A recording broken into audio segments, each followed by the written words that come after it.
توبة نصوحا عسى ربكم أن يكفر عنكم سيئاتكم ويدخلكم جنات تجري من تحتها الأنهار يوم لا يخزي الله النبي والذين آمنوا معه نورهم يسعى بين أيديهم وبأيمانهم يقولون ربنا أتمم لنا نورنا واغفر لنا إنك على كل شيء قدير. وقال عز وجل كما ورد في سورة النور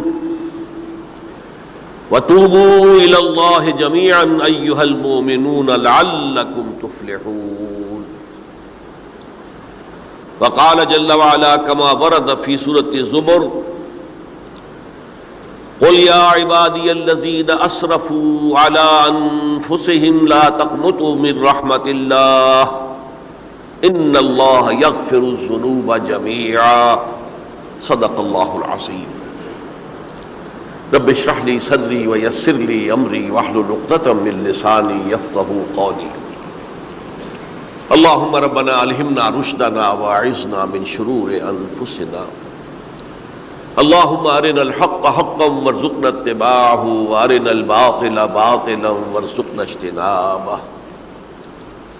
اللهم وفقنا أن نتوب إليك توبة نصوحا آمین یا رب العالمین. آپ میں سے بہت سے حضرات کے علم میں ہوگا اخباری اطلاع کی بنیاد پر کہ میری آج کی گفتگو کا موضوع ہے توبہ کی عظمت اور اس کی تاثیر. اس کا پس منظر یہ ہے کہ پچھلے کئی مہینوں سے میری تقریر جو ہے وہ جو اس وقت عالمگیر حالات ہیں اور جو امت کو خطرات درپیش ہیں اور اس کے ضمن میں جو پیشین گوئیاں احادیث نبویہ میں موجود ہیں، جو میں کم سے کم یوں سمجھیے کہ 25 برس سے بیان کرتا آ رہا ہوں، لیکن اب وہ چشم سر کے سامنے آ رہی ہیں. پہلے وہ صرف یہ کہ انسان کو علمی اعتبار سے معلوم تھی، اب وہ صورتحال آنکھوں کے سامنے ہے. تو اس پر چونکہ گفتگو ہوتی رہی، لیکن ہر مرتبہ گفتگو کا اختتام اس پر ہوا کہ اس کا علاج کیا ہے، بچنے کا راستہ کون سا ہے. تو عام طور پر ایک لفظ پر توبہ، البتہ اس میں انفرادی توبہ، اجتماعی توبہ. انفرادی توبہ سے انسان اپنے گناہوں کی سزا سے بچ جاتا ہے. آخرت میں اللہ تعالیٰ اسے اپنے عفو و درگزر کا، اپنی رحمت کا، اپنے فضل کا مستحق قرار دے دیتا ہے. لیکن دنیا میں قوم کی حالت نہیں بدلتی جب تک اجتماعی توبہ نہ ہو. اس اجتماعی توبہ کے ضمن میں مختصراً تو میں نے کچھ باتیں عرض کی ہیں، لیکن پھر بھی چونکہ ہر مرتبہ گفتگو کے اختتام پر یہ بات آتی تھی اور وقت ختم ہو رہا ہوتا تھا، لہذا اس کے بارے میں تفصیل سے گفتگو نہیں ہو سکتی. تو آج میں نے طے کیا کہ جو حالات ہیں وہ تو اب سامنے آ رہے ہیں. جو سلسلہ شروع ہو گیا ہے عراق میں، جس کے بارے میں شیرون صاحب یہ کہہ چکے ہیں کہ عنقریب عراق پر ہمارا قبضہ ہوگا، یعنی امریکہ کا نہیں، اسرائیل کا قبضہ ہوگا. اور یہ بات بھی اب سامنے آ چکی ہے کہ مڈل ایسٹ کا پورا نقشہ بدل دینے کا پروگرام ہے. یہ جو مڈل ایسٹ کے ممالک ہیں یہ کب وجود میں آئے تھے؟ پچھلی صدی، 20ویں صدی میں جو پہلی جنگ عظیم ہوئی، اس سے پہلے یہ پورا علاقہ سلطنت عثمانیہ میں تھا، خلافت عثمانیہ کے تحت تھا. پورا شمالی افریقہ، پورا یہ مغربی ایشیا، حجاز سمیت سارا معاملہ ایک سلطنت، ایک ملک، خلافت کے تحت. پہلی جنگ عظیم کے بعد پھر حصے بکھرے کیے انہوں نے، جیسے کہ مال غنیمت کو بیٹھ کر بعد میں تقسیم کیا جاتا ہے کہ اس عالم عرب کے جو ہیں اب ٹکڑے ٹکڑے کر دو اور انہیں باہم تقسیم کر دو. مصر، عراق یہ برطانیہ، شام، الجزائر یہ فرانس کا، لیبیا اطالویوں کا، آگے ہسپانویوں کا۔ یہ سارے ٹکڑے جو ہوئے تھے اور ملک بنے تھے، یہ تو اس وقت کی بندرباٹ تھی۔ اسی طرح اب کہا جا رہا ہے کہ اس جنگ کے بعد حقیقت میں مڈل ایسٹ کا نقشہ تبدیل کر دیا جائے گا۔ یہ صرف چینج آف ریجیم نہیں ہے، چینج آف ریجن ہے، علاقے کا۔ اور اس کو ہم اپنی اصطلاح میں جب کہیں گے تو گویا کہ ایک عظیم تر اسرائیل کے قیام کا منصوبہ ہے جس پر عمل کا آغاز ہو گیا، ورنہ اس جنگ کی کوئی وجہ سمجھ میں نہیں آتی۔ کوئی جرم ثابت نہیں ہوا صدام کا۔ پہلی خلیج کی جنگ میں تو اس کا جرم ثابت تھا، اس نے کویت پر حملہ کیا تھا۔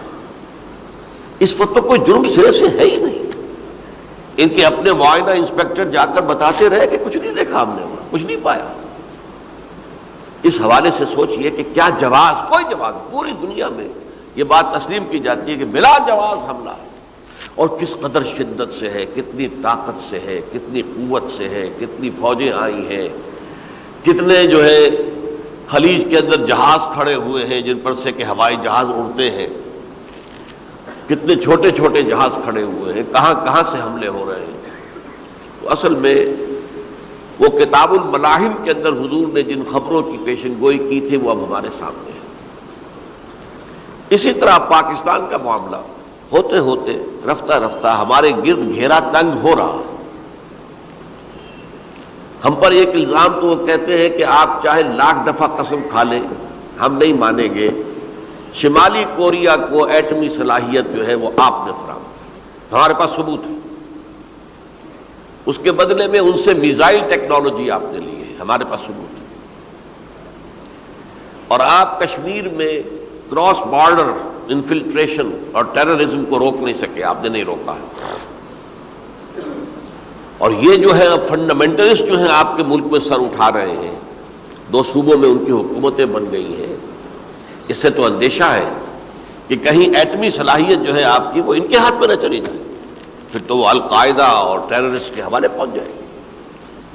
لہذا حالات جو ہے بہت دگرگوں ہیں، اور یہی وجہ ہے کہ اس کا عکس ہمیں نظر آتا ہے بھارت کا جو طرز عمل ہے اس وقت، جس طرح تھریٹننگ انداز اس کا اس وقت ہے، اتنا اس سے پہلے کبھی نہیں تھا۔ وہ کہتے ہیں کہ جو اصول امریکہ نے اختیار کیا ہے کہ جس ملک سے مستقبل میں کوئی اندیشہ ہے اس پر پہلے سے حملہ کرنے کا حق حاصل ہے ہمیں، یہ نہیں کہ اس کا کوئی جرم ثابت ہو، ہمیں اندیشہ ہے لہذا ہمیں حملہ کرنے کا حق حاصل ہے، تو اسی طرح پھر ہمیں بھی پاکستان کے اوپر حملہ کرنے کا حق حاصل ہے۔ بہرحال میں ان میں اب زیادہ وقت صرف نہیں کرنا چاہتا، یہ چیزیں تو اب رائٹنگ آن دی وال کی حیثیت سے ہماری نگاہوں کے سامنے ہیں۔ آج میں چاہتا ہوں کہ اس توبہ کے موضوع پر کچھ عرض کروں، اور اس میں بھی ایک خاص بات جس کی طرف کہ میرا ذہن حال ہی میں منتقل ہوا ہے، وہ آج اس میں یوں سمجھیے کہ اضافی طور پر آپ کے سامنے رکھوں گا۔ دیکھیے، توبہ کے بارے میں قرآن مجید میں بے شمار آیات ہیں، اور توبہ جو ہے ہماری دینی تعلیمات کا ایک اہم ستون ہے۔ میں نے ابھی صرف 3 مقامات سے آیات آپ کو سنائی ہے۔ یا ایھا الذین آمنوا توبوا الی اللہ توبۃ نصوحا، اہل ایمان اللہ کی جناب میں توبہ کرو خلوص کے ساتھ، اخلاص کے ساتھ۔ توبۃ النصوح، زبانی کلامی نہیں، توبہ کی تسبیح نہیں، بالفعل توبہ۔ عسیٰ ربکم ان یکفر عنکم سیئاتکم، امید ہے تمہارا رب تمہاری برائیوں کو تم سے دور کر دے گا۔ یہ توبہ کی تاثیر ہے۔ اگر آپ کے اخلاق اور کردار میں کوئی غلط شے شامل تھی، اللہ تعالیٰ آپ کے کردار کے دامن کو دھو دے گا، اور آپ کے اعمال نامے میں اگر دھبے لگے ہوئے تھے تو اللہ تعالیٰ ان دھبوں کو بھی دھو ڈالے گا۔ عسیٰ ربکم ان یکفر عنکم سیئاتکم ویدخلکم جنات تجری من تحتہا الانہار، اور تمہیں داخل کرے گا ان باغات میں جن کے دامن میں ندیاں بہتی ہوں گی۔ یوم لا یخزی اللہ النبی والذین آمنوا معہ، وہ دن جس دن اللہ تعالیٰ اپنے نبی کو رسوا نہیں کرے گا، معاذ اللہ ثم معاذ اللہ، اور نبی کے ساتھ ہی ان کو بھی کہ جو ان کے ساتھ ایمان لائے. نورہم یسعی بینہم بین ایدیہم و بایمانہم، ان کا نور ان کے سامنے طرف اور داہنی طرف دوڑتا ہوا ہوگا. نور ایمان قلب سے پھوٹ رہا ہوگا اور وہ سامنے روشنی ڈالے گا، اور نور اعمال صالحہ داہنے ہاتھ کی طرف سے چونکہ عمل کرتے ہیں نیک ہم، تو وہاں سے نور ظاہر ہوگا جو دنیا میں اعمال کی شکل میں کمایا گیا تھا. اور اس وقت یہ اہل ایمان کہتے ہوں گے یقولون ربنا اتمم لنا نورنا واغفر لنا، اے اللہ ہمارے نور کو کامل فرما دے. اس کا پس منظر یہ ہے کہ ظاہر بات ہے کہ ایمان کے درجات بھی بے شمار ہیں. کہاں ابو بکر صدیق کا ایمان، کہاں ایک عام صحابی کا ایمان، کہاں ہم جیسے غیر صحابہ عام مسلمانوں کا ایمان، کہ نسبت خاک رابع عالم پاک، اسی نسبت سے اس نور کی انٹینسٹی ہوگی. حضور نے فرمایا کچھ لوگوں کا نور تو اتنا ہوگا کہ وہ مدینے سے صنعاء تک اس کی روشنی پہنچ رہی ہوگی، یمن کے دارالحکومت تک. اور کچھ لوگوں کا نور اتنا ہوگا کہ صرف ان کے قدموں کے آگے روشنی ہو جائے گی، جیسے ٹارچ ہوتی ہے آپ کے ہاتھ میں. تو ظاہر بات ہے کہ اگر آپ کو رات کے وقت جنگل سے گزرنا ہو اور پگڈنڈی ہو کوئی اور اندھیری شب ہو، تو آپ کے لیے وہ ٹارچ بھی کس قدر بڑی غنیمت ہے کہ آدمی دیکھ لیتا ہے کہ سامنے سانپ ہے، کیا ہے، گڑھا ہے، کھائی ہے، کیا ہے. تو اس روز وہ جن کو وہ ٹارچ نصیب ہو گئی وہ بھی بہت خوش قسمت، بہت خوش قسمت، بہت خوش قسمت ہوں گے. لیکن ان کا کیا کہنا جن کا نور مدینے سے صنعاء تک پہنچ رہا ہو. تو جن کے نور کی یہ انٹینسٹی کم ہوگی وہ اللہ سے دعا کرتے ہوں گے ربنا اتمم لنا نورنا، پروردگار ہمارے نور کو بھی کامل کر دے. تو نے اپنے ان بندوں پر کتنا فضل کیا ہے، کتنا بڑا نور ان کو عطا کیا. اتمم لنا نورنا، ہمارا نور بھی اس کا اتمام فرما دے، تکمیل کر دے. واغفر لنا، اور یہ کیسے ہوگا؟ ایسے ہوگا کہ ہمارے گناہوں کی پردہ پوشی کر دے. گناہوں کی پردہ پوشی ہوگی تو پھر اس نور کی انٹینسٹی میں اضافہ ہو جائے. واغفر لنا انک علی کل شیء قدیر، یقیناً تو ہر شے پر قادر ہے. پھر میں نے آپ کو آیت سنائی سورہ نور کی، یہ آیت نمبر 31 بڑی طویل آیت ہے، اس کا آخری ٹکڑا ہے وَتُوبُوا إِلَى اللَّهِ جَمِيعًا أَيُّهَا الْمُؤْمِنُونَ لَعَلَّكُمْ تُفْلِحُونَ، اے ایمان والو اللہ کی جناب میں سب مل جل کر توبہ کرو تاکہ تم فلاح پاؤ. یہ گویا کہ اجتماعی توبہ کا جو میں نے آپ کے سامنے اصطلاح بیان کی ہے، یہ اس کا نقشہ ہے. اور ایک اور آیت جو میں نے آپ کو سنائی سورہ زمر کی آیت نمبر 53.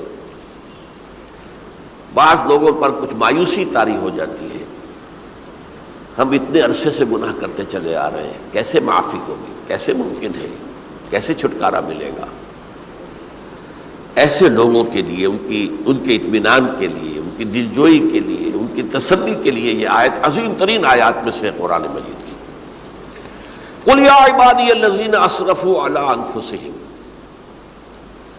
اے نبی کہہ دیجئے اے میرے وہ بندو جنہوں نے اپنی جانوں پر ظلم کیا ہے، ظلم اٹھایا ہے، زیادتی کی ہے. تم گناہ کرتے رہے ہو تو اپنی جان پر ظلم کیا ہے، میرا تو کچھ نہیں بگاڑا. اللہ تو غنی ہے، اس کی تو سلطنت میں کوئی کمی نہیں آتی. ایک حدیث قدسی میں الفاظ آئے ہیں میرے بندو اگر تم سب کے سب اولکم و آخرکم و انسکم و جنکم، تمام انس و جن اور اولین سے لے کر آخرین تک کسی بدترین انسان جیسے فاسق و فاجر ہو جائیں، سب ابلیس بن جائیں، تب بھی میری سلطنت میں کوئی کمی نہیں ہوگی. اور اگر تم سب کے سب اولین و آخرین اور انس اور جن سب مل کر جو متقی ترین انسان ہو سکتا ہے ویسے بن جاؤ، ابو بکر صدیق بن جاؤ، تب بھی میری سلطنت میں کوئی اضافہ نہیں ہوگا. تو اللہ تعالیٰ کا تو کچھ بگڑتا نہیں ہے. انسان گناہ کرتا ہے تو اپنا نقصان کرتا ہے. قل یا عبادی الذین اسرفوا علی انفسہم، کہہ دیجئے اے نبی اے میرے وہ بندو جنہوں نے اپنی جانوں پر ظلم کیا ہے، ستم کیا ہے، ظلم ڈھایا ہے، لا تقنطوا من رحمت اللہ. میں آج بعض حدیثیں اس موضوع پر آپ کو سناؤں گا، عجیب چشم کشا حدیثیں ہیں. میں نے چونکہ اس موضوع پر گفتگو کرنی تھی تو میں نے کچھ اس مرتبہ احادیث کا تفحص کیا، تو واقعہ یہ ہے کہ بعض احادیث پڑھ کر خود میری جو ہے میرے علم میں اضافہ ہوا، ادھر میری توجہ آج تک نہیں گئی تھی۔ لا تقنطوا من رحمت اللہ، اللہ کی رحمت سے مایوس مت ہو۔ ان اللہ یغفر الذنوب جميعا، اللہ تعالیٰ تمام کے تمام گناہ معاف کر دے گا۔ اللہ تعالیٰ کی قدرت ہے، اللہ کا اختیار ہے، اللہ کا فیصلہ ہے، لہذا مایوس نہ ہو، اصلاح کرو۔ احادیث تو میں بعد میں آپ کو سناؤں گا، اس سے پہلے اس کا فلسفہ سمجھ لیجئے اصل میں کیا ہے۔ دیکھیے، ایک ہے طبیعی اعمال، فزیکل، ان کا ہم دنیا میں اصول یہ دیکھتے ہیں کہ اس کے نتائج لازمی ہوتے ہیں اور ان سے چھٹکارا نہیں مل سکتا۔ آپ نے سنکھیا کھایا ہے تو مریں گے، چائے کھانے کے بعد آپ نے خودکشی کا ارادہ کیا، سنکھیا کھا لیا، اب چاہے آپ پر ندامت ہو، پشیمانی ہو، پریشانی ہو، توبہ کرے، آپ کو بچنے کا کوئی سوال نہیں، مرنا ہی مرنا۔ اتنا یہ کہ اللہ تعالیٰ جو ہے اپنی معجزانہ کسی قدرت سے اس عمل کا جو طبعی نتیجہ ہے اس کو نکلنے سے روک دے۔ آگ کی فطرت ہے کہ وہ جلاتی ہے، اللہ کے حکم کے تحت حضرت ابراہیم کو اس نے نہیں جلایا، یا نار کونی بردن وسلام علی ابراہیم۔ لیکن یہ ہمیشہ نہیں ہوتا، یہ تو ایک دفعہ ہو گیا بس۔ اللہ جب چاہے اب بھی کر سکتا ہے، لیکن یہ روز روز نہیں ہوتا۔ روز روز جو بھی فزیکل لاز ہیں وہ چل رہے ہیں، اگر وہ نہ چلے تو کوئی سائنس پاسبل ہی نہ ہو، کوئی ٹیکنالوجی ممکن ہی نہ ہو۔ یہ تو ان فزیکل کیمیکل لاز جو ہیں ان کا دوام ہے کہ جس کی وجہ سے یہ ساری سائنس اور ٹیکنالوجی اب کہاں سے کہاں پہنچ رہی ہے کہ عروج آدم خاکی سے انجم سہمے جاتے ہیں کہ یہ ٹوٹا ہوا تارا کہیں مہی کا عامل نہ بن جائے۔ تو یہ توبہ جو ہے فزیکل اعمال میں مفید نہیں ہے، چاہے آپ پر یہ احساس میں کیا کر بیٹھا، کیا میں نے کیا، کیوں میں نے کھا لیا یہ سنکھیا، وہ تو اب اثر کرے گا۔ جو اخلاقی اعمال ہیں ان کا قانون یہ نہیں ہے۔ اخلاقی اعمال کے نتائج ختم ہو جاتے ہیں توبہ کے ساتھ۔ یہ ایک بہت بڑا قانون ہے، بہت بڑا قانون۔ ایسا نہیں ہے کہ کسی گناہ سے انسان کی فطرت میں کوئی ایسی مستقل کجی واقع ہو جائے کہ جس کی اصلاح کی کوئی صورت ہی نہ ہو، یہ نہیں ہے۔ بڑے سے بڑے گناہ، بڑے سے بڑے گناہ توبہ کرو، خلوص دل سے کرو، جو اس کے اصول ہیں، جو اس کے قواعد ہیں، جو اس کے ضوابط ہیں، جو اس کی شرائط ہیں، ان کو پورا کرو۔ تو بڑے سے بڑے اعمال، برے سے برے اعمال، میں حدیثیں آج آپ کو سناؤں گا، حیران کروں، کیونکہ عام طور پر یہی ہوتا ہے کہ مواعظ میں چونکہ لوگوں کو اصلاح کی ترغیب دلانی ہوتی ہے تو وہ جو انذار کا پہلو ہے اسے زیادہ نمایاں کیا جاتا ہے۔ اللہ کی طرف سے شدید ذو انتقام، اللہ انتقام لینے والا ہے، اللہ سزا دینے والا ہے۔ لیکن یہ دوسرا پہلو جو ہے وہ بھی اپنی جگہ پر بہت اہمیت کا حامل ہے کہ طبیعی اعمال کے نتائج اور عواقب اور اخلاقی اعمال کے نتائج و عواقب یہ ایک جیسے نہیں ہیں۔ اب اس معاملے میں تاریخ مذاہب عالم میں جو بہت بڑی غلطی ہوئی، بہت بڑی غلطی ہوئی، بہت بڑی غلطی ہوئی، تورات میں حضرت آدم اور حوا علیہ السلام سے جو غلطی اور خطا ہو گئی تھی، آپ اندازہ کیجئے کیا مقام اللہ نے عطا کیا تھا، سارے فرشتوں کو ان کے سامنے سجدہ کروا دیا تھا، اور ایک ہی حکم تو دیا تھا نا کہ اس درخت کے قریب نہ جانا، اور تو ابھی کوئی شریعت نہیں تھی، کوئی لمبے چوڑے احکام نہیں تھے، کھاؤ جہاں سے چاہو، اس ایک درخت کے پیچھے پاس نہ جانا، وَلَا تَقْرَبَا هَٰذِهِ الشَّجَرَةَ فَتَكُونَا مِنَ الظَّالِمِينَ۔ اور وہی کام کر بیٹھے حضرت آدم اور حضرت حوا علیہ السلام۔ کتنا بڑا گناہ، کتنا بڑا گناہ، کتنا بڑا گناہ۔ لیکن قرآن نے وضاحت کر دی کہ آدم نے توبہ کی، اللہ نے معاف کر دیا۔ اللہ تعالیٰ سے کلمات سیکھے، ندامت دل میں پیدا ہو گئی حضرت آدم کو، لیکن الفاظ نہیں تھے. کن الفاظ میں اللہ سے معافی مانگوں، مجھ سے خطا ہو گئی، بہت بڑی غلطی ہو گئی. وہ الفاظ بھی اللہ نے سکھائے. فتلقى آدم من ربہ کلمات، یہ ہے جس پہ کہ وہ علامہ اقبال کا ایک شعر ہے ان کے نوجوانی کے دور کا، جس پر اب میں بھول رہا ہوں کہ داغ دہلوی تھے یا کوئی اور تھے کہ جنہوں نے علامہ سے کہا تھا میاں اس عمر میں اور یہ شعر. اس بڑی محفل میں بات آئی تھی کہ موتی سمجھ کے شان کریمی نے چن لیے قطرے جو تھے میرے عرق انفعال کے. انفعال کہتے ہیں عربی میں پشیمانی، شرمندگی. اور عام طور پر جب کسی انسان پر پشیمانی اور شرمندگی طاری ہوتی ہے تو پیشانی جو ہے اس پر کچھ پسینہ سا آتا ہے. تو قطرے جو تھے میرے عرق انفعال کے موتی سمجھ کے شان کریمی نے چن لیے. اللہ کی نگاہ میں ان کی اتنی قیمت، ان کی اتنی وقت میرے بندے نے پشیمانی اختیار کی ہے اپنے اس غلط کام کے اوپر، اسے رنج اور افسوس ہو رہا ہے. تو اللہ کی نگاہ میں اس کی یہ عظمت ہے، یہ قدرت ہے. تو اللہ تعالیٰ نے جب حضرت آدم کے دل میں وہ پشیمانی پیدا ہو گئی تو الفاظ نہیں تھے. کن الفاظ میں؟ ہم کہتے ہیں نا کہ مجھے سمجھ نہیں آ رہا کہ میں کس منہ سے آپ سے بات کروں، میری یہ حیثیت نہیں ہے، میں کن الفاظ میں اپنی جو ہے خطا کا اعتراف کروں. تو اللہ نے وہ کلمات خود سکھا دی. فتلقى آدم من ربہ کلمات فتاب علیہ انہ هو التواب الرحیم. یہ چیز کہیں تورات جب دوبارہ مرتب ہوئی ہے تو وہ نکل گئی، اس میں رہ گئی، باقی اس میں شامل نہیں. یہ تاریخی اعتبار سے جان لیجئے تورات جو ہے وہ آج سے 2500 بلکہ 2600 برس قبل سے دنیا سے غائب ہے. یہ تورات کا جو نسخہ تھا یروشلم میں 587 قبل مسیح میں جب نبوکدنضر نے، شاید آج کل آپ دیکھ رہے ہوں یہ عراق کی جنگ میں عراق کے جو خاص ڈویژنز ہیں عراقیوں کے ریپبلکن گارڈز کے، ان میں سے ایک کا نام جو ہے وہ نبوکدنضر ڈویژن ہے، ایک کا حمورابی ڈویژن ہے. حمورابی جو ہے عراق کا بہت پرانا بادشاہ تھا اور تاریخ انسانی میں سب سے پہلا قانون اس نے مرتب کیا تھا.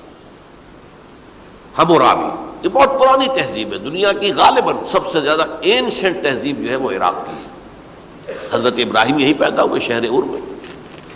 تو نبوکدنضر نے جب تباہ کیا تھا یروشلم کو، 6 لاکھ آدمیوں کو قتل کیا اور 6 لاکھ کو قیدی بنا کر لے گیا بیبیلونیا. بابل کا لفظ بھی آج کل آ رہا ہے. کسی زمانے میں وہ عظیم شہر تھا دنیا کا، اب وہ معمولی سا شہر رہ گیا ہے، نئے شہر بڑھ گئے. تو اس وقت سے اس نے جب یروشلم میں جو ہیکل سلیمانی حضرت سلیمان کی بنائی ہوئی مسجد تھی اس کو جب گرایا ہے، اس کے بعد سے وہیں پر وہ نسخہ رکھا ہوا تھا تورات کا. پھر دنیا میں وہ نسخہ اب نہیں ہے. یہودیوں کا کہنا ہے کہ موجود ہے مسجد اقصی کے نیچے. وہ جب اس نے گرایا تھا تو جو نیچے تہخانے تھے وہ نہیں گرے تھے، وہ محفوظ رہے تھے، اوپر ملبہ آ گیا اور وہیں پر وہ تورات اور وہ تابوت سکینہ جس میں حضرت موسیٰ کا عصا بھی رکھا ہوا ہے اور بہت سے وہ من اور سلوہ کے بھی کچھ نمونے رکھے ہوئے ہیں. وہ تابوت سکینہ اس کا قرآن مجید میں سورہ بقرہ میں ذکر ہے، وہ بھی موجود ہے. اور جو ربائی وہاں اس وقت تھے ان کے علماء، ان کی لاشیں بھی وہاں پڑی ہوئی ہیں. وہ جب ہم کھدائی کریں گے تو دنیا میں سامنے آ جائے گی. لیکن بہرحال اس وقت جو مجھے کہنا تھا وہ یہ کہ چونکہ اصل تورات اس وقت گم ہو گئی، 150 سال کے بعد اسے پھر یادداشتوں سے کچھ مرتب کیا گیا تو اس میں غلطیاں پیدا ہو گئی. اب انسانی یادداشت کا معاملہ آ گیا. انہی میں سے ایک بڑی غلطی یہ ہوئی، اومیشن یہ ہوئی کہ حضرت آدم نے جو توبہ کی اور اللہ نے قبول فرما لیا، اس کا ذکر اس میں نہیں ہے. اس سے نتیجہ عیسائیوں نے کیا اختیار کیا کہ وہ اوریجنل سن کہتے ہیں اسے، وہ جو ابتدائی گناہ تھا عظیم جو ہمارے جد امجد آدم سے سرزد ہوا تھا، اس گناہ کا اثر جو بھی بچہ نسل آدم میں پیدا ہوتا ہے وہ لے کر آتا. یہ زمین و آسمان کا فرق ہے. اسلام کے نزدیک ہر بچہ جو پیدا ہوتا ہے وہ معصوم ہے بلکہ مسلم ہے. کل مولود یولد علی الفطرہ، جو بھی بچہ پیدا ہوتا ہے وہ فطرت اسلام پر پیدا ہوتا ہے.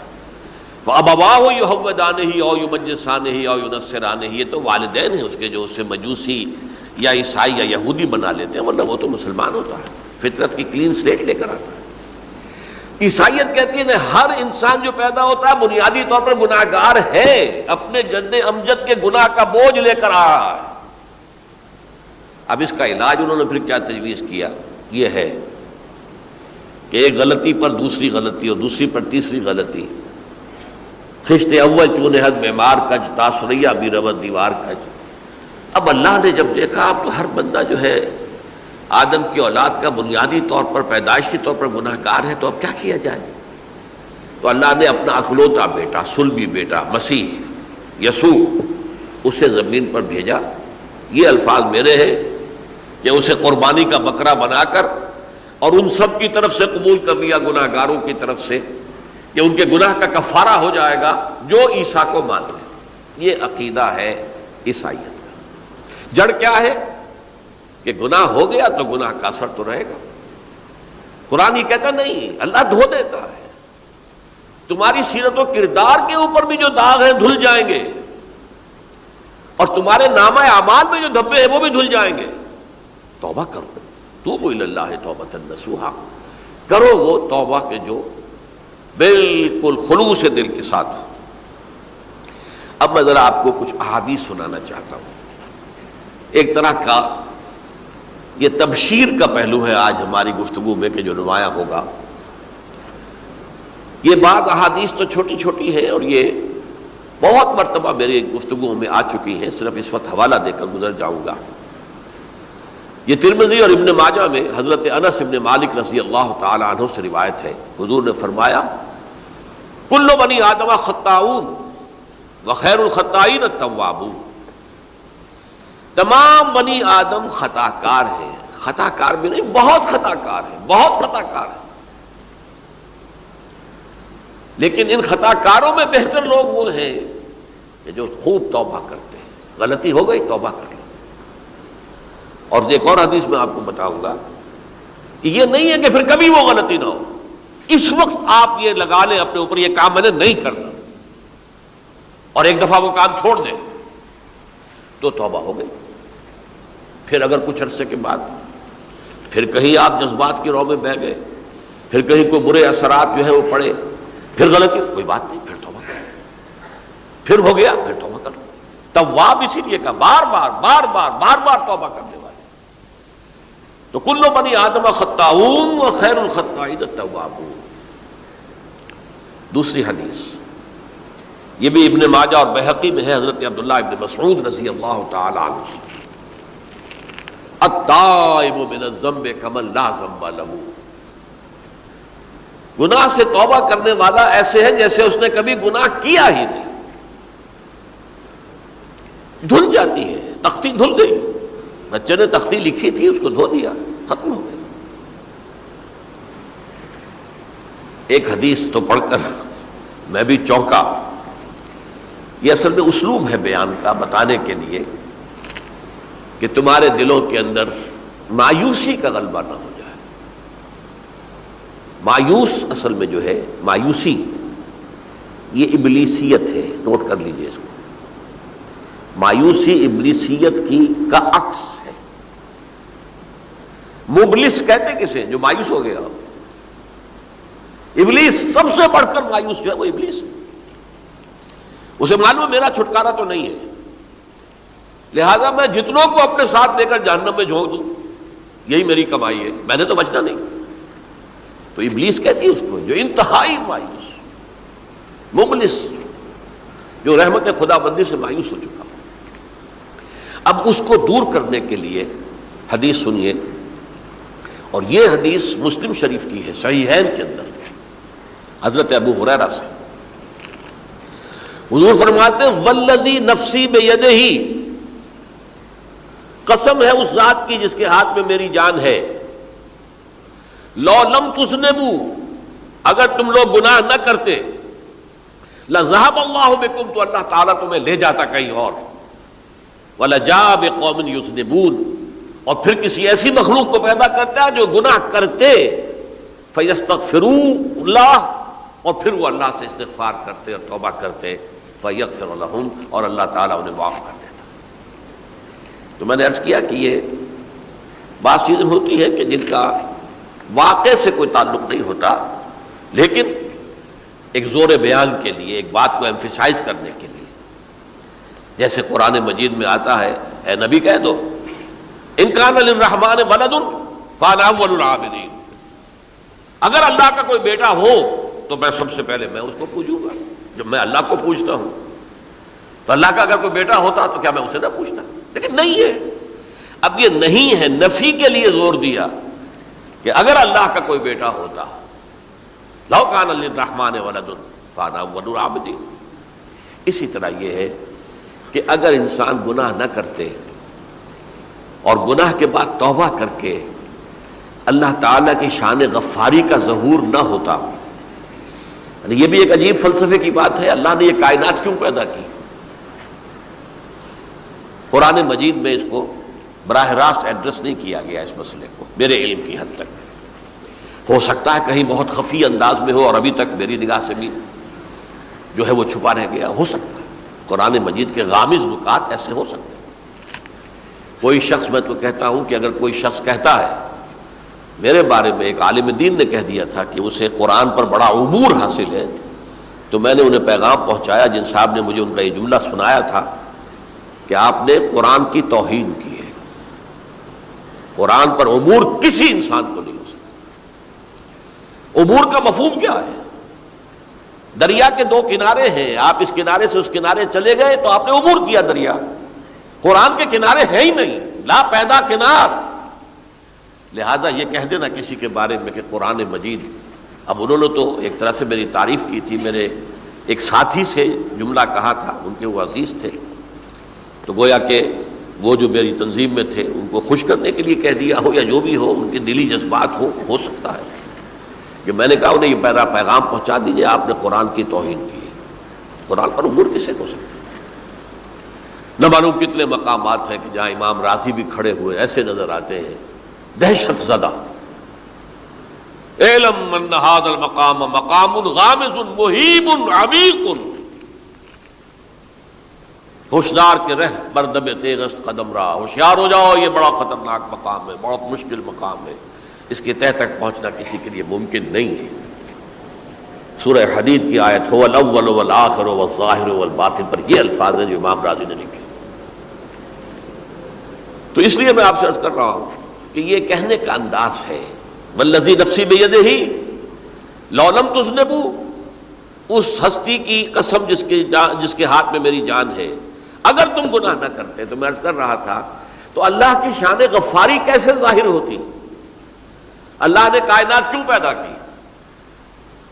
کنت کنزا مخفیا فاحببت ان اعرف فخلقت الخلق۔ محدثین کرام اگرچہ اس حدیث کی سند کو پختہ نہیں مانتے، لیکن اکثر مفسرین نے اس کو تسلیم کیا ہے۔ علامہ آلوسی نے تسلیم کیا کہ میں ایک چھپے ہوئے خزانے کے مانند تھا، اب خزانہ کہیں پڑا ہے، اس کا کیا حاصل کیا ہے؟ وہ تو کہیں کھلے، کسی کے پاس جائے، کوئی اسے فائدہ اٹھائے تب تو کوئی فائدہ ہوا نا۔ تو کنت کنزا مخفیا، میرے اندر طاقت تھی، قوت تھی، خلاقی تھی، میری شان ساری میرے اندر ہی اندر تھی نا۔ کنت کنزا مخفیا فاحببت ان اعرف، تو میں نے یہ چاہا کہ مجھے پہچانا جائے، فخلقت الخلق، تو میں نے خلق کی تخلیق کی ہے، اب مجھے پہچانو اس کائنات کے ذریعے سے، یہ میری تخلیق ہے، آؤ دیکھو۔ ایک مصور اپنی تصویروں کی نمائش لگا، دیکھو میرے شاہکار، آؤ دیکھو، یہ میرے فن کے کمال کے نمونے، آؤ دیکھو۔ تو یہ ہے سب، دیکھو زمین آسمان، ان فی خلق السماوات والارض واختلاف اللیل والنہار والفلک التی تجری فی البحر بما ینفع الناس وما انزل اللہ من السماء من ماء فاحیا بہ الارض من بعد موتها۔ یہ ساری آیات ہیں، غور کرو۔ اور اسی لیے انسان کو پیدا کیا جس میں یہ فیکلٹی آف اپریسیشن، اللہ کے حسن و جمال و کمال کو پہچاننے کی صلاحیت ہے۔ ورنہ ظاہر بات ہے کہ یہ جمادات کیا پہچانیں گے اللہ کو؟ یہ پہاڑ کیا پہچانے گا اللہ کو؟ اللہ کو پہچاننے کی صلاحیت انسان میں ہے۔ تو یہ چونکہ ایک فلسفہ ہے باقاعدہ کہ اللہ نے تعالیٰ، اسی سے میں کہہ رہا ہوں اگر گناہ نہ ہوتا اور پھر توبہ نہ ہوتی اور میں اس کو معاف نہ کرتا تو میری شان غفاری کا ظہور کیسے ہوتا؟ میری شان ہے نا، غفار بھی ہوں، ستار بھی ہوں، اس کا ظہور کیسے ہوتا؟ تو والذی نفسی بیدہ لو لم تذنبوا لذهب اللہ بکم ولجاء بقوم یذنبون فیستغفر اللہ فیغفر لهم۔ اگر تم لوگ گناہ نہ کرتے تو اللہ تمہیں ختم کر کے کوئی اور ایسی مخلوق پیدا کرتا کہ جو گناہ کرے اور پھر وہ توبہ کرے اور اللہ اسے معاف کرے۔ اسی سے ملتی جلتی ایک حدیث ہے، یہ امام احمد اور امام بہقی لائے ہیں اور اس کے راوی حضرت علی ہے رضی اللہ تعالی عنہ۔ ان اللہ یحب العبد المؤمن المفتن التواب، اللہ تعالیٰ کو بہت محبت ہے، یحب۔ اب دیکھیے ایک طرف وہ آیات ذہن میں لائیے، اللہ تعالیٰ کن سے محبت کرتا ہے؟ واللہ یحب المحسنین،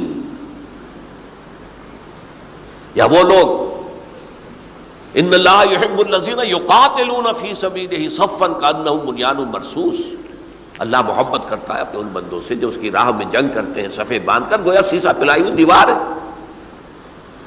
یہ ہے مثبت کام، نیک کام، محسنین، اللہ کی راہ میں قتال کرنے والے۔ یہاں اس کے برعکس کہا جا رہا ہے ان اللہ یحب، اللہ تعالیٰ محبت کرتا ہے اپنے اس بندے سے، العبد المومن، جو مومن ہو۔ اس کی ایک اور بڑی پیاری حدیث آئے گی، المفتن التواب، جو بہت فتنوں میں مبتلا ہو جاتا ہو اور پھر بہت توبہ کرتا ہو،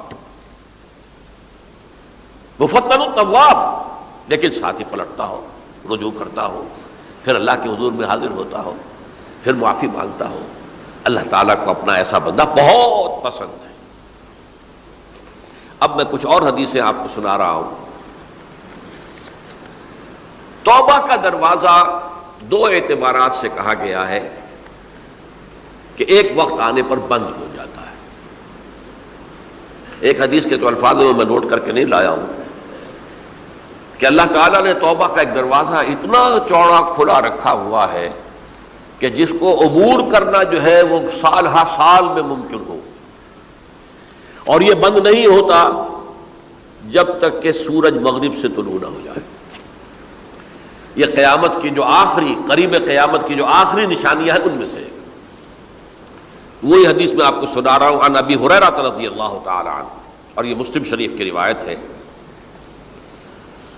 من تاب قبل ان تطلع الشمس من مغربها تاب اللہ علیہ، سورج کے مغرب سے طلوع ہونے سے قبل تک جو لوگ توبہ کریں گے اللہ تعالیٰ ان کی توبہ قبول کر لے گا۔ البتہ جب وہ قیامت کی وہ نشانی ظاہر ہو جائے کہ سورج مغرب سے طلوع ہو رہا ہے، اب دروازہ توبہ کا بند ہے۔ اب اس کے بعد اگر توبہ کوئی کرتا ہے تو اللہ تعالیٰ اس کی توبہ کو قبول نہیں کرے گا۔ یہ تو اجتماعی سطح پر ہوئی۔ انفرادی سطح پر عن عبداللہ ابن عمر رضی اللہ تعالی عنہما عن النبی صلی اللہ علیہ وسلم قال ان اللہ عز وجل یقبل توبۃ العبد ما لم یغرغر۔ یہ ترمذی میں ہے، حضرت عبداللہ ابن عمر رضی اللہ تعالی عنہما سے کہ اللہ تعالیٰ اپنے بندے کی توبہ قبول کرتا ہے جب تک کہ وہ جسے ہم کہتے ہیں گھنگرو نہ بولنے لگے حلق کے اندر، جبکہ نزع، عالم نزع ہو اور جان جو ہے وہ آ کر پھر یہاں اٹکتی ہے، تو اس وقت تک دروازہ کھلا ہے توبہ کا۔ لیکن جب یہ شکل ہو گئی تو دروازہ بند ہے۔ یہ انفرادی سطح پر ہو گیا، جب آپ کے موت کے آثار اتنے واضح ہو گئے کہ اب جا رہے ہیں، اب توبہ کریں گے تو توبہ قبول نہیں ہوگی۔ اجتماعی سطح پر جب قیامت جو ہے اس کی وہ گھڑی آ گئی کہ سورج مغرب سے طلوع ہو گیا، اب توبہ کا دروازہ بند۔ ایک اور حدیث ہے جو میں نے بہت مرتبہ اس کا ترجمہ تو آپ کو بہت دفعہ سنایا ہے، آج میں چاہتا ہوں اس کو پورے متن کے ساتھ آپ کے سامنے رکھوں۔ یہ حضرت انس بن مالک رضی اللہ تعالی عنہ سے مروی روایت ہے جو حضور کے خادم خاص تھے، اور یہ متفق علیہ بھی ہے، یعنی بخاری میں بھی ہے، مسلم میں بھی ہے، لیکن تھوڑا سا فرق ہے الفاظ کا۔ تو جو مسلم شریف کی روایت ہے اس کے الفاظ کیا ہیں؟ للہ اشد فرحا بتوبۃ عبدہ حین یتوب الیہ، جان لو اللہ تعالیٰ کو زیادہ خوشی ہوتی ہے اپنے کسی گناہ گار بندے کی توبہ سے جبکہ وہ توبہ کرتا ہے۔ کس سے زیادہ ہوتی ہے؟ اب اس کی ایک تمثیل دی، من احدکم، ایک ایسے شخص سے بھی زیادہ بڑھ کر خوشی ہوتی ہے، کان علی راحلتہ، بأرض الفلات، کہ جو بہت ہی دور دراز کے اور سنسان علاقے میں سفر کر رہا تھا، فانتحرفت منہ، تو اس کی سواری جو ہے گم ہو گئی، وعلیہا طعامہ وشرابہ، اسی پر اس کا کھانا بھی تھا اور پانی بھی تھا، اونٹنی پر سفر کر رہا تھا، اسی پر ہوتا ہے راحلہ جو ہے راستے کا سامان، اچانک کہیں بیٹھا ہے تھوڑی دیر کے لیے سستانے کے لیے، کہیں اونگ آ گئی اور اونٹنی صاحبہ غائب ہو گئی۔ اب آنکھ کھلی اور اس نے دیکھا، فَأَيَّسَ مِنْهَا، تلاش کر کر کے مایوس ہو گیا، کہیں اونٹنی کا سراغ نہیں۔ اب ظاہر بات ہے کسی صحرا میں یہ کیفیت، اس کا مطلب کیا ہے؟ یقینی موت۔ فَأَتَىٰ شَجَرَةً فَاسْتَجَعَ فِي ظِلِّهَا وَقَدْ أَيَسَ مِنْ رَاحِلَتِهِ، تو وہ ایک درخت کے نیچے اس کے سائے میں آ کے لیٹ گیا، گویا کہ موت کی امید میں۔ فَبَيْنَهُمَا وَهُوَ كَذَلِكَ إِذْ هُوَ بِهَا قَائِمَةٌ عِندَهُ، اس کی کہیں دوبارہ آنکھ لگی ہے، جو کھولا تو دیکھتا ہے اونٹنی تو موجود ہے، کھڑی ہے، تو وہ فوراً اس کی وہ جو رسی ہے وہ پکڑتا ہے، فَأَخَذَ بِخِتَامِهَا ثُمَّ قَالَ مِن شِدَّةِ الْفَرْحِ، اب جو اسے مسرت ہوئی اس کا آپ اندازہ کر سکتے ہیں، ایک یقینی موت کا معاملہ آ چکا تھا اور اچانک اللہ تعالیٰ نے وہ کھوئی ہوئی اونٹنی جو ہے وہ واپس دلا دی۔ تو وہ کہنا تو یہ چاہتا تھا، اللہ تو میرا رب ہے، میں تیرا بندہ ہوں، لیکن جسے ہم کہتے ہیں کہ خوشی کی انتہا فرط مسرت میں ایسی زبان لڑکھڑائی، اس نے کہا اللہم انت عبدی وانا ربک، اے اللہ تو میرا بندہ ہے، میں تیرا رب ہوں، یہ کہہ بیٹھا۔ تو یہ کیا ہے؟ فرط مسرت جسے آپ کہیں گے، خوشی کی انتہا، کہ جس میں انسان جو ہے اتنی بڑی خطا کر بیٹھتا ہے۔ اللہ کو اپنے کسی گناہ گار بندے کی توبہ سے اس سے بھی زیادہ خوشی ہوتی۔ اب ظاہر بات ہے کہ تماثیل کس لیے ہے؟ بعض لطائف، بعض حقائق اتنے لطیف ہوتے ہیں کہ ان کو بیان نہیں کیا جا سکتا بتمام و کمال، تو مثالوں کا سہارا لیتے ہیں۔ اللہ کو کتنی خوشی ہوتی، کیا سمجھیں گے ہم؟ لہذا یہ مثال تو سمجھ میں آ گئی نا، کہ ایک لقودق صحرا میں انسان سفر کر رہا تھا، ایک ہی اونٹنی ہے، اسی پر اس کا پانی ہے، اسی پر اس کا کھانا ہے، تو کہیں ٹھہرا ہے تھوڑی دیر کے لیے اور اونٹنی غائب ہو گئی، اور اس کے بعد تلاش کر کے شمال مغرب جنوب ہر طرح دیکھ لیا، اب تک کہیں اونٹنی کا سراغ نہیں۔ اب موت کے انتظار میں لیٹ گیا کہ اچانک دیکھتا ہے کہ اونٹنی موجود ہے، تو وہ اس شدت فرح میں یہ کہہ بیٹھتا ہے اللہم انت رب انت عبدی وانا ربک انا للہ و انا الیہ راجعون۔ اب دیکھیے ایک حدیث وہ آ رہی ہے، اور اس کو یوں سمجھیے، اللہ تعالیٰ نے جو انسان پیدا کیے ہیں ان کے مزاج مختلف ہیں۔ ان میں کچھ لوگ ہوتے ہیں جو قوی ہوتے ہیں ارادے کے، جو فیصلہ کر لیا ڈٹ گئے۔ کچھ لوگوں میں وہ قوت ارادی اتنی مضبوط نہیں ہوتی، وہ ادھر ادھر سوچتے رہتے ہیں۔ کچھ لوگ جسمانی طور پر بہت توانا ہوتے ہیں، کچھ لوگ جسمانی طور پر پیدائشی طور پر کمزور ہوتے ہیں۔ تو اگر کوئی قوت ارادی کمزور رکھنے والا شخص ہے، وہ بھی تو اللہ کی تخلیق ہے، اللہ کا بندہ ہے، خطاؤں کا ظہور ہو جاتا ہے، توبہ کرتا ہے، پھر کچھ عرصے کے بعد پھر خطا کا ظہور ہو جاتا ہے، پھر توبہ کرتا ہے، تو ہم تو یہ سمجھیں گے کہ ایک حد کے بعد پھر اس کی توبہ قبول نہیں ہونی چاہیے۔ لیکن حدیث سنیے، وعن ابی ہریرہ رضی اللہ تعالی عنہ قال قال رسول اللہ صلی اللہ علیہ وسلم ان عبدا اذنب ذنبا، یقیناً ایک بندہ جو ہے وہ ایک گناہ کرتا ہے، فقال، پھر وہ کہتا ہے رب اے میرے پروردگار اذنبت فاغفر لی، مجھ سے گناہ ہو گیا ہے، مجھے معاف فرما دے۔ فقال ربہ، تو پروردگار یہ کہتا ہے اعلم عبدی ان لہ ربا یغفر الذنب ویاخذ بہ، میرا یہ بندہ یہ جانتا ہے کہ اس کا ایک رب ہے جو گناہ معاف بھی کر سکتا ہے اور سزا دے بھی سکتا ہے۔ کیا معنی ہوئے؟ گناہ اس نے کیا ہے لیکن جانتا ہے اللہ کو کہ وہ معاف بھی فرما سکتا ہے، تبھی تو وہ اللہ سے معافی کی درخواست کر رہا ہے۔ اس کے اس جاننے کی بنیاد پر، اس کے اس علم کی بنیاد پر، اس کے اس ایمان کی بنیاد پر فرمایا غفرت لعبدی، میں نے اپنے بندے کو معاف کر دیا۔ ثم مکث ما شاء اللہ، پھر وقت گزرا جتنا کہ اللہ نے چاہا۔ ثم اذنب ذنبا، پھر اس سے گناہ ہو گئے۔ فقال رب اذنبت ذنبا فاغفر، پھر کہتا ہے پروردگار مجھ سے گناہ ہو گیا، پھر مجھے معاف فرما دے۔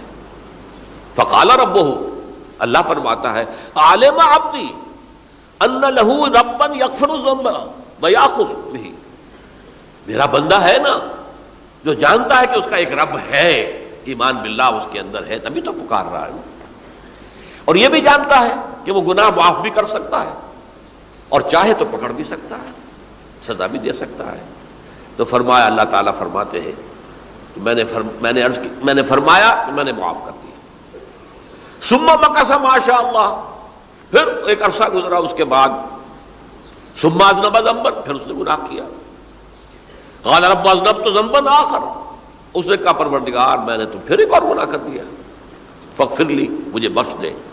فقال اعلم عبدی ان لہ ربا یغفر الذنب ویاخذ بہ، میرا بندہ جانتا ہے نا کہ اس کا ایک رب ہے جسے وہ پکار رہا ہے، کہ وہ جانتا ہے کہ اسے اختیار حاصل ہے کہ چاہے تو بخش دے اور چاہے تو پکڑ لے۔ اس کے اس علم، اس ایمان کی بنیاد پر میں نے اسے معاف کر دیا۔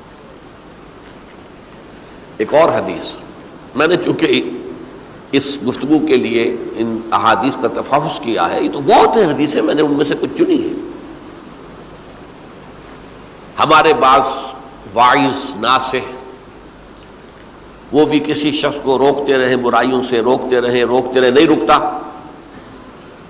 تو کہیں غصے میں آ کے اللہ تجھے کبھی معاف نہیں کرے گا۔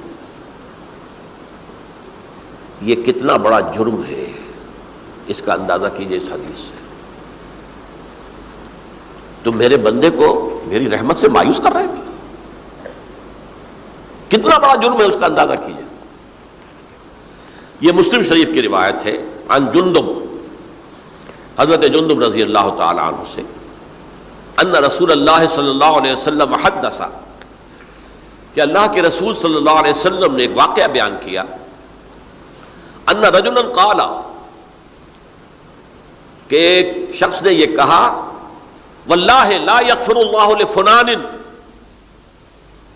کہ خدا کی قسم اللہ تعالیٰ فلاں شخص کو کبھی معاف نہیں کرے گا۔ وَأَنَّ اللَّهَ تَعَالَى قَالَ، اس پر اللہ تعالیٰ نے یہ فرمایا، منزل الذی یتعالی علیہ، یہ کون ہے جو میرے اوپر حکومت کرنے والا آ گیا، جو میری طرف سے حکم لگا رہا کہ میں کبھی معاف نہیں کروں گا۔ منزل الذی، کون ہے وہ شخص، الذی یتعالی علیہ انی لا اغفر لفلان، کہ میں فلاں شخص کو کبھی معاف نہیں کروں گا۔ قد غفرت لفلان، اس کو تو میں نے معاف کر دیا۔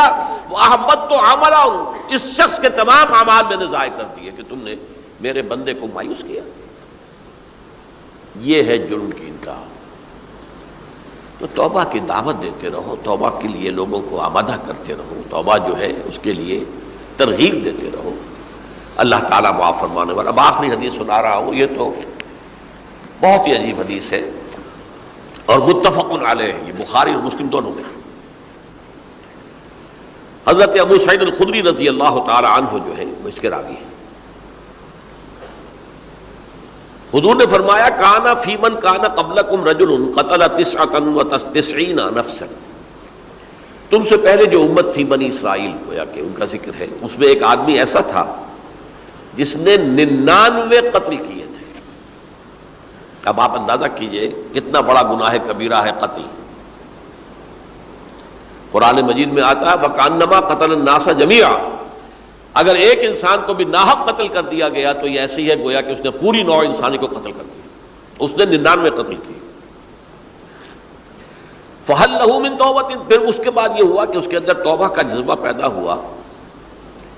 فَسَأَلَ عَنْ أَعْلَمِ أَهْلِ الْأَرْضِ. تو اس نے پھر سوال کیا، لوگوں سے پوچھا کہ زمین میں رہنے والوں میں کون سب سے بڑا عالم ہے. فَدُلَّ عَلَى رَاهِبٍ. تو اسے بتایا گیا فلاں راہب فلاں جگہ پر ہے، وہ بہت نیک ہے، بڑا عالم ہے. فَأَتَاهُ. وہ اس کے پاس آیا. فَقَالَ أَنَّهُ قَتَلَ 99 نَفْسًا فَهَلْ لَهُ مِن تَوْبَةٍ. انہوں نے کہا دیکھیے راہب صاحب، میں نے 99 انسان قتل کیے، اب مجھے یہ بتائیے کہ میرے لیے توبہ کا کوئی امکان ہے؟ فقال لا. اس نے کہا نہیں. فقتلہ. اس نے اس کو بھی قتل کر دیا. فکمل بہ 100. اپنی سینچری مکمل کر لی، مطلب 99 کے بعد ایک کی کسر تھی، اس کو بھی قتل کیا، 100 پورے کر لیے. ثم سأل عن عالم اہل الارض. پھر اس نے پوچھا کوئی اور، کوئی بڑے عالم انسان ہو. فدل علی رجل عالم. پھر اس کی رہنمائی کی گئی ایک بڑے عالم شخص کی طرف. فقال انه قتل 100 نفس. تو اس نے وہاں جا کر کہا کہ میں 100 انسان ہلاک کر چکا ہوں، قتل کر چکا ہوں. فهل له من توبہ. میرے لیے توبہ کا کوئی امکان ہے؟ فقال نعم.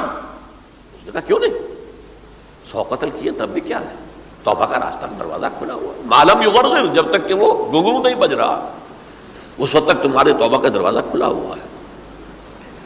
فرمایا نعم. وَمَن يَحُولُ بَيْنَهُ وَبَيْنَ التَّوْبَةِ. تمہاری توبہ کے درمیان اور تمہارے درمیان کون حائل ہو سکتا ہے؟ توبہ کا دروازہ کھلا ہے. لیکن ساتھ ہی کہا انطلق الی ارض کذا و کذا. اب تم ایسے کرو، جہاں تم رہتے ہو وہاں نہ جاؤ واپس، وہاں کا ماحول اچھا نہیں ہے، معاشرہ اچھا نہیں ہے، ہو سکتا ہے کہ تم توبہ پر قائم نہ رہ سکو. تم فلاں جگہ چلے جاؤ، وہاں اچھے لوگ آباد ہیں، ان میں جا کر رہو. فإن بها أناسا يعبدون اللہ تعالی. وہاں ایسے لوگ آباد ہیں جو اللہ کی بندگی کرتے ہیں. فاعبد اللہ معهم. تو تم ان کے ساتھ مل کر اللہ کی بندگی اور پرستش کرو. ولا ترجع الى ارضک. اپنی زمین کی طرف اپنے وطن میں واپس بن جاؤ. فإنها ارض سوء. وہ بری جگہ ہے. فانطلق. تو وہ چل پڑا، ہجرت کر رہا ہے، اس جگہ جا رہا ہے جہاں کا راہب نے بتایا تھا. حتی اذا نصف الطریق. جب آدھا راستہ اس نے پورا کر لیا. اتاہ الموت. موت آ گئی. فاختصمت فیہ ملائکۃ الرحمت و ملائکۃ العذاب. اب وہ جہنم کے فرشتے بھی آ گئے اس کی جان قبض کرنے کو، اور جنت کے بھی آ گئے. فقالت ملائکۃ الرحمہ. رحمت والے جو فرشتے ہیں جنت والے، انہوں نے کہا جا تائبا مقبلا بقلبہ للہ تعالی. یہ شخص توبہ کر کے اللہ تعالیٰ کی طرف ہجرت کر رہا تھا، اس لیے اس کی نیت کی بنیاد پر اب یہ جنتی ہے، لہذا اس کی روح ہم قبض کریں گے.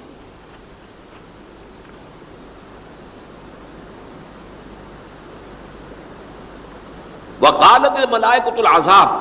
اور وہ جو عذاب والے فرشتے ہیں وہ کہیں گے انہ لم یعمل خیرا قط. اس نے توبہ کے بعد کوئی نیک عمل تو کیا ہی نہیں، تو کس بنیاد پر اس کو تم جنت میں لے جاؤ گے؟ اس کو تو دوزخ میں جانا چاہیے. فاتاہ ملک فی صورت آدمی. تو ان کے پاس اللہ نے ایک اور فرشتے کو بھیج دیا، آدمی انسانی شکل کے اندر. فجعلوہ بینہم. تو ان فرشتوں نے کہا بھائی ہمارا فیصلہ کرا دو، اس کی روح ہم لینا چاہتے ہیں یا ہم لینا چاہتے ہیں. انہیں حکم بنا لیا. فقال قیسوا ما بین الارضین فإلی ایتہما کان اقرب. کہ تم فاصلہ ناپ لو جہاں سے وہ چلا ہے اور جہاں جا رہا تھا اور یہاں اس کی موت ہو رہی ہے، تو کون سا فاصلہ زیادہ ہے. جب ناپا گیا، بلکہ ایک حدیث میں آتا ہے کہ اس پر اللہ نے زمین کو جو ہے حکم دے دیا، ایک طرف والی زمین تو سکڑ جا، دوسری والی جو ہے تو پھیل جا، تاکہ وہ جو جدھر جو جا رہا تھا وہ زیادہ قریب ہو جائے بنسبت اس کے کہ جہاں سے وہ چلا تھا. تو اس فیصلے پر پھر جو فرشتے تھے جو کہ رحمت کے فرشتے تھے، وہ اس بندے کو لے گئے جنت کے اندر۔ یہ ہے توبہ کی عظمت اور اس کی تاثیر۔ اب آئیے اجتماعی توبہ کا طریقہ کار جو میں نے بہرحال بیان کیا ہے۔ پہلے افراد توبہ کریں اور صحیح توبہ کریں۔ صحیح توبہ کیا ہے؟ ہماری زندگیوں میں کوئی حرام شے ہے فوراً نکال باہر کریں، ہماری معاشرت میں اور اس معاشرے میں رہتے ہوئے جو قانون ہے جس کے ہم پابند ہیں۔ ہم کسی زانی کو رجم نہیں کر سکتے، ناممکن ہے، یہ تو قانون ہی بنے گا تب ہوگا نہیں۔ ہم کسی چور کا ہاتھ نہیں کاٹ سکتے، تو قانون بنے گا تو ہوگا۔ تو ہم جن چیزوں پر عمل نہیں کر سکتے قانوناً، ان کے علاوہ باقی پوری شریعت جس پر عمل کیا جا سکتا اس پر عمل پیرا ہو جائے۔ سود میں بند نہیں کر سکتا، بینکوں کو میں آگ نہیں لگا سکتا، اور بینکوں کو آگ لگا دیں گے تبھی سود تو ختم نہیں ہوگا، لیکن یہ تو کر سکتا ہوں نا کہ براہ راست سود میں ملوث نہ ہوں، سود پر قرضہ لے کر اپنا کاروبار نہ چمکاؤں نہ بڑھاؤں، سود پر قرضہ لے کر اپنے مکان نہ اونچا کروں، یہ تو کر سکتا ہوں۔ تو کم سے کم جو ڈائریکٹ کسی نے قانون نہیں بنایا کہ لازم ہے آپ پر کہ آپ سودی قرضہ لیں اور اپنی بلڈنگ عالی شان بنا لیں، کسی نے نہیں کیا۔ یہ اگر کر رہے ہیں تو آپ مجرم ہیں۔ آپ کے معاشرے میں کوئی قانون نہیں بنا کہ پردہ ختم، برقع حرام، مصر یہ ترکی میں تو کر دیا گیا تھا برقع حرام، وہاں تو سر کو اوپر جو ہے ڈھانپنا جو ہے، سکارف لینا بھی ممنوع ہے، یہاں تو نہیں ہے۔ پھر یہاں جنہوں نے چھوڑا ہے مجرم خود ہے۔ یہاں تو اللہ کا شکر ہے کوئی ایسا مصطفیٰ کمال پیدا آج تک نہیں ہوا ہے کہ جس نے ان چیزوں کا حکم دیا۔ ہاں ترغیب ہے، ذرائع ابلاغ کے ذریعے سے، فحاشی ہے، اریانی ہے، لیکن چوز آپ خود کرتے ہیں، فیصلے کا اختیار آپ کا اپنا ہے۔ تو جن چیزوں کے اندر بھی گناہ سے بچنے کا امکان ہے اس کو عملاً ترک کیا جائے۔ اور نمبر 2، عزم مصمم کر لیا جائے کہ اللہ اب بقیہ زندگی جتنی بھی ہے اس میں اپنی توانائیاں، اپنی قوتیں، اپنی صلاحیتیں صرف کروں گا تیرے دین کی تبلیغ اور تیرے دین کے قائم کرنے کی جد و جہد۔ عزم مصمم۔ یہ لوگ اگر 14 کروڑ میں 14 لاکھ بھی ہو جائیں، بہرحال 2-4 کی توبہ کرنے سے ملک کی قسمت نہیں بدلتی۔ معتدل تعداد کے اندر جو ہے یہ لوگ اگر ایسے ہو جائیں اور پھر یہ کہ وہ مل کر اگر زور لگائیں تو واقعتاً اس ملک کے اندر شریعت اسلامی کا نفاذ ہو سکتا ہے، اللہ کا نظام قائم کیا جا سکتا ہے۔ یہ ملک بنایا اسی لیے گیا تھا۔ تو یہ توبہ کا جو ہے اجتماعی توبہ کا یہ پوری تفصیل تو میں بارہا بیان کر چکا ہوں۔ آج جو میں نے کہا تھا کہ ایک بات کی طرف میرا ذہن حالیہ منتقل ہوا ہے، اس سے پہلے نہیں ہوا۔ یہ توبہ کرنے والے لوگ جب تک 14 لاکھ نہیں ہیں، 1400 ہی ہوں، لیکن یہ اگر دعا کریں گے اللہ تعالیٰ کے خلوص کے ساتھ تو ان کی دعا قبول ہوگی۔ دعا بہت بڑی شے ہے۔ الدعاء مخ العبادہ، ٹھیک ہے، بڑا لمبا راستہ لگتا ہے یہ کہ 14 لاکھ انسان توبہ کرے یا 2 لاکھ یا 3 لاکھ انسان توبہ کرے، صحیح معنی میں توبہ کرے، اور پھر وہ جمع ہو، ایک طاقت بنے، تن من دھن لگانے کے لیے، جانے دینے کے لیے تیار ہو جائے۔ تو لگتا ہے یہ کہ کافی لمبا ہے کہ دراز و دور دیدم رہو رسم پارسائی، یہ تو بڑا لمبا راستہ ہے۔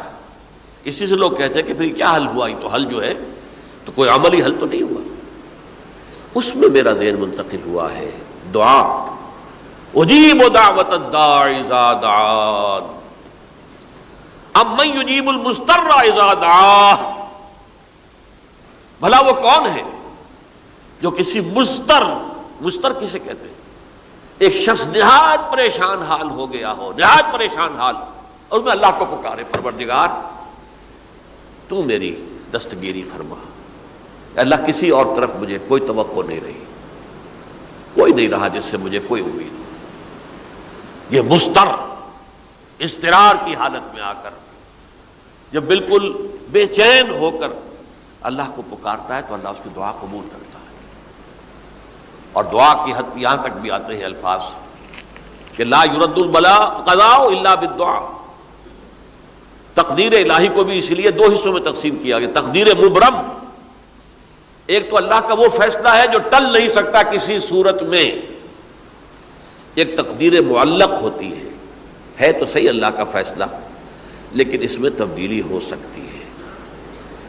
یہ جو تقدیر معلق ہوتی ہے اس میں دعا انتہائی مؤثر شے ہے.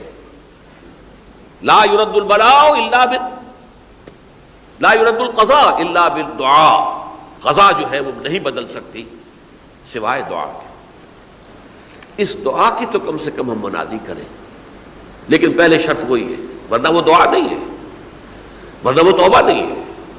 توبہ صحیح ہو، حرام سے اپنے وجود کو، اپنے گھر کو پاک کریں، اس کے بغیر کچھ نہیں.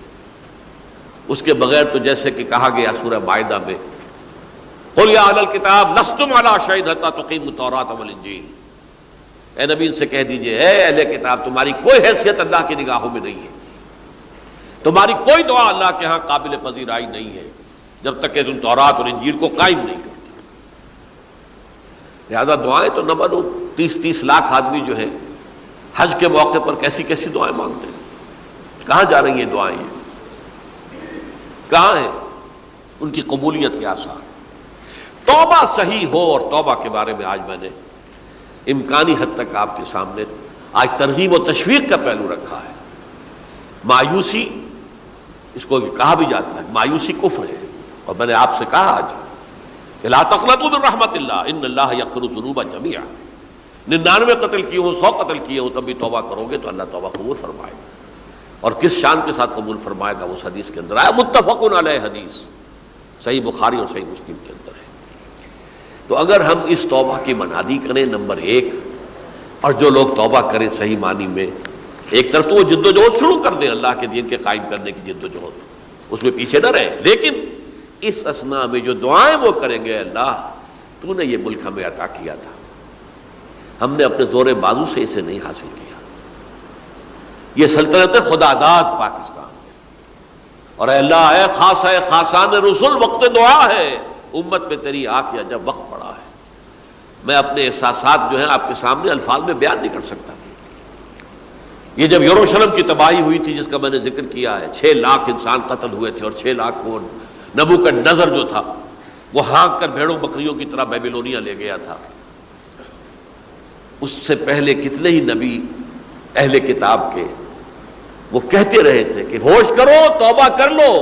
بلکہ ایک جگہ کے الفاظ یہ ہیں درخت کی جڑ پر کلہاڑا رکھا جا چکا ہے، اب بھی ہوش میں آ جاؤ. ہوش میں نہیں آئے. دنیا پرستی جو بھی ان کے نفس پرستی جو بھی ان کے اوپر مسلط ہو چکی تھی، اس نے انہیں توبہ نہیں کرنے دی. تباہی و بربادی ہو گئی. آج ہماری نگاہوں کے سامنے عراق کے ساتھ کیا ہو رہا ہے، بغیر اس کے کہ کوئی جرم ہو سکا، بغیر اس کے. ہم تو بڑے بڑے جرم کر چکے ہیں ان کی نگاہ میں. نان پرولیفریشن ٹریٹی جو ہے اس کے خلاف ہمارا عمل جا رہا ہے پوری دنیا کے اندر. انہوں نے کہا کہ ہم اس کو ایٹمی صلاحیت کو نہیں پھیلنے دیں گے. وہ ایک خاص وقت میں افغانستان میں انہیں ہماری ضرورت تھی اپنے اصل دشمن USSR اپنے مقابل کی طاقت کو ختم کرنے کے لیے. اس وقت انہوں نے اپنا منہ جو ہے پھیر لیا تھا، نہیں دیکھا تھا، اور ہمارے ہاں اللہ کی یہ رحمت آ گئی کہ ایٹمک صلاحیت بھی حاصل ہو گئی. اور پوری دنیا میں شاہ عبداللہ نے کہا تھا، پرنس عبداللہ نے، کہ یہ آپ کا نہیں ہے. یہ جو نواز شریف صاحب سے جب اس کا ہم نے دھماکہ کیا ہے، یہ بم آپ کا نہیں ہے، یہ پوری امت مسلمہ کا بم ہے. کیسے یہ برداشت کر سکتے ہیں یہودی اور یہودیوں کے اعلی کار عیسائی، خاص طور پر پروٹیسٹنٹس، ویسپ، وائٹ اینگلو سیکسن پروٹیسٹنٹس. تو سمجھ لیجئے کہ پاکستان کی جڑوں پر بھی تیشہ رکھا جا چکا. یہ میرے احساسات کی اس سے کم میں تعبیر ہو نہیں سکتی. لیکن اب بھی امکان ہے، اب بھی امکان ہے، اب بھی امکان ہے. توبہ کرو، توبہ کراؤ، مل جل کر طاقت بنو، کوشش کرو کہ یہاں اسلام کا نظام آ جائے. اور اس اسنا میں بھی دعا کرو اللہ تعالیٰ سے کہ اللہ ہمیں مہلت عطا فرما دے، ہمیں کچھ اور مہلت عطا فرما دے، اے اللہ ہمیں کچھ اور مہلت عطا فرما دے۔ بارک اللہ لی ولکم فی القرآن العظیم ونفعنی وإیاکم بالآیات والذکر